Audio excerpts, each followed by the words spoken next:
Hello दोस्तों, स्वागत है आपका आपके अपने यूट्यूब चैनल स्टडी विथ एजे में। इसमें आज की वीडियो में मैं आपके लिए लेकर के आया हूँ आपकी निपुण भारत अंकुर अभ्यास पुस्तिका, जो आपकी पर्यावरण अध्ययन की है बच्चों और कक्षा तीसरी के बच्चों के लिए आई हुई इस साल की नई वर्कबुक है।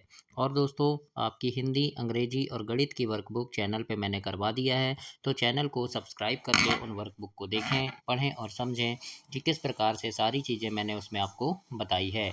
आज की इस वीडियो में हम देखेंगे सप्ताह 23, जिसमें आपके लिए सारी चीज़ें इसमें दी गई है। सप्ताह 23 देखेंगे, दिवस 1 से 6 तक देखेंगे, जिसमें पाठ 10 वस्तुओं की दुनिया, इसके बारे में जानेंगे। इसके प्रश्नों के उत्तरों को हम लिखेंगे। कैसे आपको सारी चीज़ें लिखना है वो हम इस वीडियो में देखते हैं। तो दोस्तों, चैनल सब्सक्राइब कर देना ध्यान से, क्योंकि आपको इस चैनल पर आपके काम की सारी चीज़ें हमेशा मिलती रहेगी। तो उसके लिए चैनल को ध्यान से सब्सक्राइब कर दीजिएगा। आइए देखते हैं दिवस 1 में अभ्यास क्रमांक 1। और अभ्यास क्रमांक 1 में पहला प्रश्न लिखा है कि आपकी कक्ष में दिखाई दे रही वस्तुओं के नाम लिखिए। तो आपकी कक्ष में जो भी वस्तुएं दिखाई दे रही हैं उनके नाम आपको लिखना है, जैसे चौक, डस्टर, ब्लैक बोर्ड, टेबल, कुर्सी, बस्ता, बॉटल, दरवाज़ा, खिड़की, है ना। तो ये सब चीज़ें आपको दिखाई दे रही हैं कक्ष में, तो इनके नाम आपको ऐसे लिख देना है इसमें। इसके बाद यहाँ पर अभ्यास क्रमांक 2 है। अभ्यास क्रमांक 2 में लिखा है आपके विद्यालय का कक्ष कैसा होना चाहिए, चित्र बनाकर लिखिए। तो यहाँ पर आपके विद्यालय के कमरे का चित्र बना देना, है ना। एक टेबल बना देना, है ना। फिर बच्चे बैठे होंगे इस प्रकार से, यानी ऐसे आप एक कमरा बनाना और यहाँ लिख देना मेरे विद्यालय का कक्ष सुंदर एवं आकर्षक होना चाहिए। इस प्रकार से आप यहाँ पर एक चित्र बनाएंगे और इस प्रकार से आप लिख देना बच्चों। अब हम देखेंगे अभ्यास क्रमांक 3। और अभ्यास क्रमांक 3 में प्रश्न है आपके लिए। इसमें लिखा है आपकी कक्षा में दी गई वस्तुएं कौन कौन सी चीज़ों या पदार्थों से बनी हैं वो लिखना है। जैसे आपके कक्ष में जो खिड़कियां हैं वो किससे बनी हैं, तो जैसे मैंने लिखा है लोहे से, है ना। ग्रीन बोर्ड तो वो सीमेंट से बना है, फर्नीचर लकड़ी से, और कमरा ईंट या सीमेंट से, और दरवाजे लोहे से। तो इस प्रकार से आप भी यहाँ पर अपनी वर्कबुक में लिखेंगे कि कौन कौन सी चीज़ें कौन सी धातु से ऐसे बनी हैं। तो ऐसे आप अपनी वर्कबुक में लिखकर कंप्लीट करेंगे बच्चों। अब हम यहाँ देखेंगे दिवस 2। और दिवस 2 में आपके लिए सीखने के बिंदु हैं कि धातु अधातु से बनी वस्तुओं के बारे में जानेंगे। तो धातु तो आप जानते होंगे, है ना, जैसे सोना, चांदी, लोहा, पीतल, तांबा, ये क्या हैं, धातु हैं। तो और अधातु यानी जैसे लकड़ी, प्लास्टिक, ये अधातु हैं। तो इस प्रकार से हम जानेंगे आगे। अभ्यास क्रमांक 1 है, जैसे लिखा है आपके आसपास पाई जाने वाली लकड़ी से बनने वाली और धातु से बनने वाली वस्तु के नाम लिखना है। तो लकड़ी से बनने वाली वस्तु, जैसे लकड़ी से क्या क्या चीज़ें बनती है, तो कुर्सी, मेज, डस्टर, दरवाज़ा, खिड़की, ये लकड़ियों से भी बनते हैं। और धातु से बनने वाली, तो धातु से क्या क्या बनेंगे, जैसे बर्तन बनेंगे, ताला, साइकिल, कार, मोटरसाइकिल, ये सब क्या हैं, धातु से बने हैं। तो इस प्रकार से आपको अभ्यास क्रमांक 2 में ऐसे कंप्लीट करना है और 1 में कंप्लीट करना है, और ऐसे इसके उत्तर को लिखना है दोस्तों। इसके बाद आगे हम देखते हैं अभ्यास क्रमांक 2। अभ्यास क्रमांक 2 में है रिक्त स्थान की पूर्ति करना है आपको। जो शब्द दिए हैं जैसे अयस्क, मिश्रित, चट्टान, पेड़ और स्टील, तो इन शब्दों से आपको सही जगह पर सही शब्द लिखकर खाली स्थान को पूरा करना है। जैसे यहाँ प्रश्न है 2 या 2 से अधिक धातुओं का मिश्रण, तो ये मिश्रित धातु कहलाती है ना। जैसे कि तांबा और पीतल मिला दिए तो ये 2 धातु है ना। इनको मिलाकर कोई एक धातु बना दिए तो ये क्या बन गया, मिश्रित धातु कहलाएगी वो। तो इस प्रकार से आप 1 नंबर के उत्तर में लिखेंगे। दूसरा है धरती के भीतर बहुत गहराई में चट्टानों और तलछटों से खोदकर अयस्क निकाला जाता है, तो खालिस्तान में आपको अयस्क लिखना है।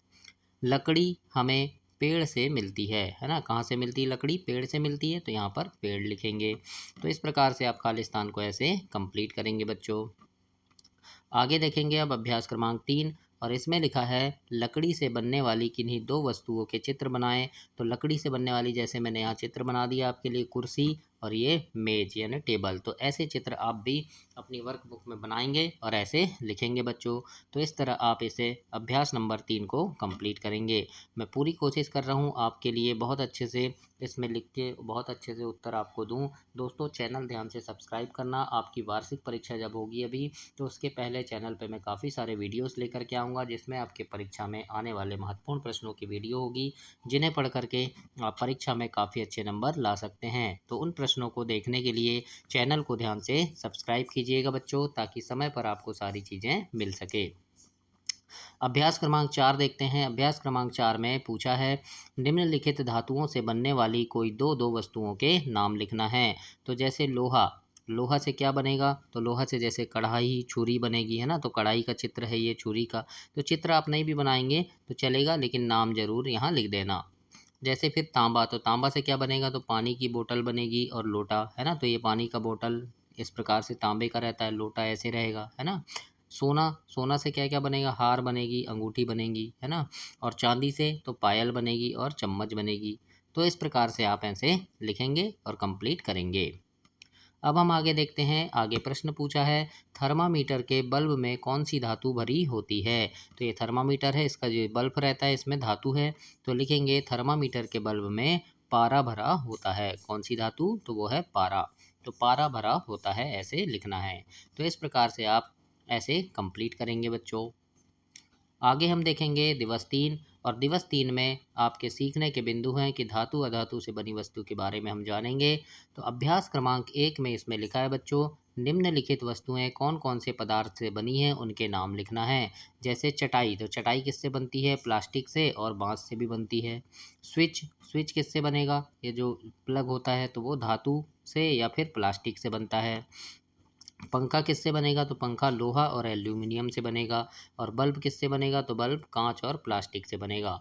तो ऐसे आपको अभ्यास क्रमांक 1 में लिखना है और ऐसे कंप्लीट करना है बच्चों।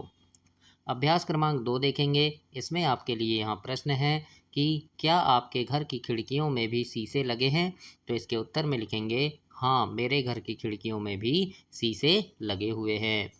क्या आप उन शीशों से बाहर देख सकते हैं? तो इसमें हम लिखेंगे, हाँ, मैं उन शीशों से बाहर देख सकता हूँ। शीशा मतलब कांच, है ना।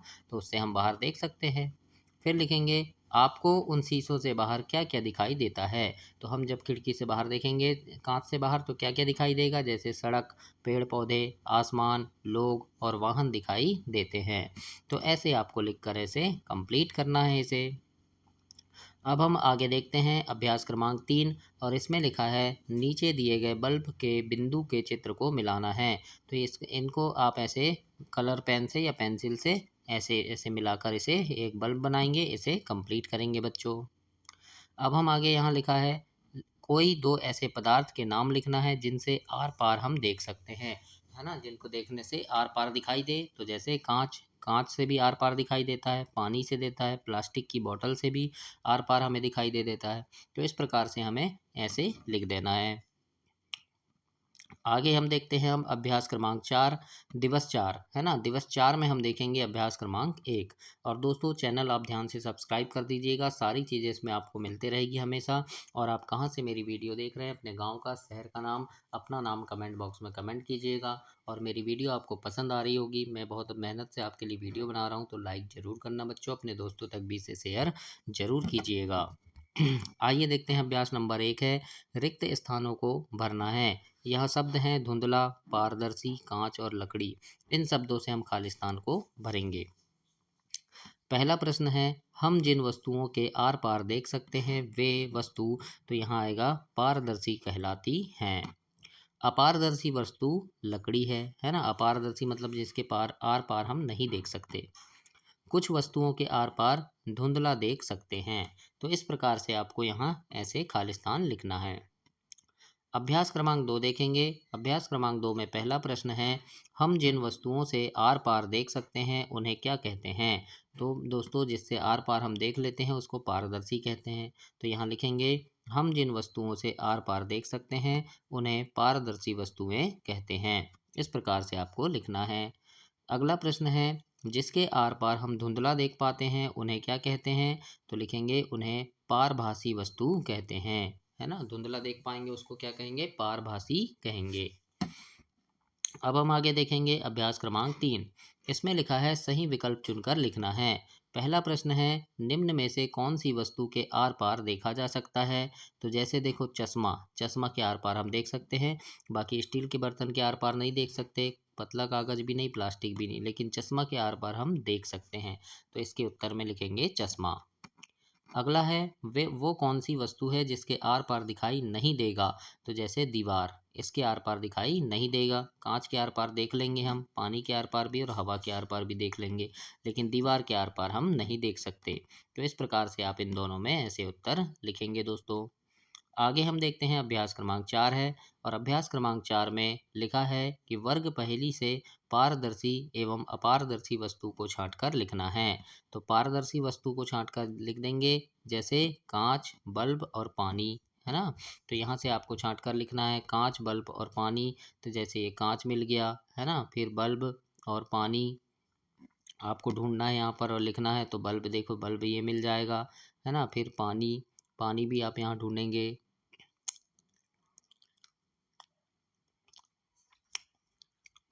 तो ऐसी तीन चीज़ें आपको ढूंढना है और लिखना है ना। तो यहाँ पर आप पानी ढूंढ लेना और यहाँ पर लिखना पानी भी आएगा पारदर्शी में, क्योंकि आर पार हम देख सकते हैं। अपारदर्शी यानी जिसके आर पार हम नहीं देख सकते, तो वो क्या है, जैसे लकड़ी, कागज, है ना। लकड़ी और कागज लिख देना, मैंने 2 बार लकड़ी लिखा है, और कोई चीज़ यहाँ से आप ढूंढ लेंगे। अपारदर्शी यानी जिसके आर पार हम नहीं देख सकते, तो ईंट लिख सकते हैं ना, ईंट लिख देना। मैंने 2 बार लकड़ी लिखा है, 1 बार आप ईंट लिख देना। तो इस प्रकार से आप इसे कंप्लीट करेंगे अभ्यास क्रमांक 4 को। अब इसके आगे क्या है, इस दिवस 5 है, और दिवस 5 में अभ्यास नंबर 1 में प्रश्न पूछा है अपारदर्शी किसे कहते हैं। अपारदर्शी है, याद रखना। तो इसमें लिखेंगे वे वस्तुएं जिसके आर पार नहीं देख सकते अपारदर्शी वस्तुएं कहलाती हैं। इस प्रकार से आप इसके उत्तर में लिखेंगे बच्चों। अगला प्रश्न है पारभासी किसे कहते हैं। तो लिखना वे वस्तुएं जिसके आर पार धुंधला दिखाई देता है उन्हें पारभासी वस्तु कहते हैं। तो इस प्रकार से आप पारभासी लिखेंगे के का उदाहरण देंगे और यहाँ पर उसके बारे में लिखेंगे। तो ऐसे आप अभ्यास नंबर 1 को कंप्लीट करेंगे। अभ्यास नंबर 2 में देखेंगे, इसमें लिखा है जैसे रूमाल, कांच, दरवाजा, दीवार, प्लेट, प्लास्टिक, टिश्यू पेपर, निम्न वस्तुओं में से पारभासी वस्तु को छांटकर दिए गए स्थान पर लिखना है। पारभासी यानी जिसके आर पार आपको धुंधला दिखाई देगा। तो जैसे क्या हो जाएगा, यहाँ पर प्लास्टिक हो गया, है ना, फिर टिश्यू पेपर और कांच। तो ऐसे हमने लिख दिए प्लास्टिक, टिश्यू पेपर, कांच। इनके आर पार आप देखेंगे तो आपको धुंधला दिखाई देगा। तो इस प्रकार आप अभ्यास नंबर 2 को कंप्लीट करेंगे दोस्तों। आगे देखते हैं अभ्यास क्रमांक 3। इसमें लिखा है पाठ्य पुस्तक की गतिविधि 4 पूर्ण करने के बाद दिए गए प्रश्न के उत्तर लिखना है। क्या कागज का रंग बदला। तो आपके पाठ्य पुस्तक में इस पाठ में गतिविधि 4 दी गई है, तो उसको देखना है ना। उसमें कागज के रंग बदलने के बारे में बताया गया है ना। तो उसको देखना है। तो उसको जब मैंने देखा तो यहाँ पर उत्तर लिखा है। तो ऐसे आप भी लिखेंगे, क्या कागज का रंग बदला, तो लिखेंगे हाँ। और दूसरा है पीले या नीले रंग के पतले से प्लास्टिक से सफ़ेद कागज को देखने पर क्या बदलाव नजर आया। तो उत्तर में आप लिखेंगे बच्चों कि जिस रंग का प्लास्टिक था कागज भी उसी रंग का दिखाई दिया। इस प्रकार से आपको इसके उत्तर में लिखना है अभ्यास नंबर 3 में। आगे है दिवस 6, और दिवस 6 में अभ्यास क्रमांक 1 आपसे यहाँ पूछा है कि अपने घर से स्कूल आते समय आपने जो भी वस्तुएं देखी है उसकी सूची बनाना है। तो घर से स्कूल आते समय हमें क्या क्या दिखता है, जैसे पेड़, है ना, गाड़ियाँ, दुकानें, सड़क, पशु पक्षी, मकान, बच्चे, नल। तो ये सभी हमें दिखाई देते हैं। तो इनके नाम आपको ऐसे लिख देना है अभ्यास क्रमांक 1 में। इसके बाद है अभ्यास क्रमांक 2, खाली स्थान भरना है आपको, रिक्त स्थान की पूर्ति करना है। तो जैसे लिखा है 2 या 2 से अधिक धातुओं का मिश्रण मिश्रित धातु कहलाती है। धरती के भीतर बहुत गहराई में चट्टानों और तलछटों से खोदकर अयस्क निकाला जाता है, और लकड़ी हमें पेड़ से मिलती है। तो इस प्रकार से आप अभ्यास नंबर 2 में लिखेंगे और कंप्लीट करेंगे। अभ्यास नंबर 3 है, इसमें पूछा है आपसे कि निम्न में से कौन सी वस्तु के आर पार देखा जा सकता है। तो दोस्तों चश्मा है जिसके आर पार हम देख सकते हैं, बाकी इनके आर पार हमें नहीं दिखेगा और धुंधला भी दिखेगा, है ना। तो चश्मा के आर पार हम अच्छे से देखेंगे, तो इसका उत्तर चश्मा होगा। आगे देखेंगे अभ्यास नंबर 4 है और इसमें प्रश्न पूछा है, लोहे से बनने वाली किन्हीं दो वस्तुओं के चित्र बनाइए एवं उनके नाम लिखिए। तो इस प्रकार से मैंने यहाँ चित्र बना दिया है, जैसे हथौड़ा, तो यहाँ हथौड़ा लिख देना है आपको और ऐसे चित्र बना देना है हथौड़े का। और ये कील है ना, तो एक कील का चित्र बना देना है। तो ऐसे आप चित्र बना सकते हैं क्योंकि ये लोहे से बने हैं। तो ऐसे आप बहुत अच्छे से चित्र बनाइएगा बच्चों अपनी वर्कबुक में। अभ्यास क्रमांक 5 देखेंगे और इसमें प्रश्न है, अयस्क किसे कहते हैं। तो इसके उत्तर में आप लिखेंगे दोस्तों, धरती के अंदर से खोद कर निकाले गए पदार्थ को अयस्क कहते हैं। इस प्रकार से आप लिखेंगे। दूसरा है, पारदर्शी एवं अपारदर्शी वस्तु में अंतर लिखना है। तो लिखेंगे, पारदर्शी वस्तु के आर पार देख सकते हैं और अपारदर्शी के आर पार नहीं देख सकते। इस प्रकार से आप दूसरे प्रश्न का उत्तर देंगे। और तीसरा प्रश्न है, आपके आसपास पाई जाने वाली किन्हीं दो पारभासी वस्तु के नाम लिखो। पारभासी मतलब जिसके आर पार धुंधला दिखाई देगा। तो लिख देंगे जैसे प्लास्टिक की बोतल और टिश्यू पेपर, है ना। तो इस प्रकार से आप इसका उत्तर देंगे। तो ऐसे आपको इसे कंप्लीट करना है दोस्तों। तो ये आपका सप्ताह 23 समाप्त हुआ। अगली वीडियो में हम सप्ताह 24 देखेंगे। तब तक के लिए आप चैनल को सब्सक्राइब करें, वीडियो को लाइक करें और अपने दोस्तों तक इसे शेयर करें। धन्यवाद बच्चों।